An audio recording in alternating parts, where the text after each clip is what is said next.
সঙ্গে তার প্রাথমিক বৈঠক হবে এবং যেটা মোর্চা সূত্র থেকে আমরা জানতে পারছি তারা যে দ্বিমুখী কৌশল নিয়েছে, একদিকে পাহাড়ের বুকে গণতান্ত্রিক আন্দোলনকে তীব্র থেকে তীব্রতর করা এবং অন্যদিকে কেন্দ্রের কাছে দরবার করে তারা গোর্খাল্যান্ডের দাবিটাকে কেন্দ্রের সামনে তুলে ধরা। সেখানে দুটো বিষয় তারা কেন্দ্রের সামনে তুলে ধরতে চাইছেন। এক হচ্ছে গোর্খাল্যান্ডের দাবি, দ্বিতীয় হচ্ছে দার্জিলিং জুড়ে তারা অভিযোগ করছেন যেভাবে পুলিশের অতি তৎপরতা, তাদের অভিযোগ পুলিশ অতি তৎপর এবং কার্যত পাহাড়টাকে মিলিটারাইজেশন করা হয়েছে, পাহাড়কে অতি প্রচুর পুলিশ বাহিনী দিয়ে পাহাড়ে একটা আতঙ্কের পরিবেশ সৃষ্টি করা হচ্ছে।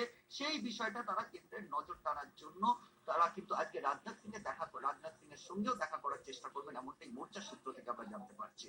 অর্থাৎ একদিকে পাহাড় জুড়ে তীব্র গণতান্ত্রিক আন্দোলন এবং অন্যদিকে কেন্দ্রের সঙ্গে কেন্দ্রের কাছে দরবার করে একটা ডায়ালগ প্রসেস খোলা, এই দুই কৌশল নিয়ে কিন্তু মোর্চা এই মুহূর্তে এগোচ্ছে।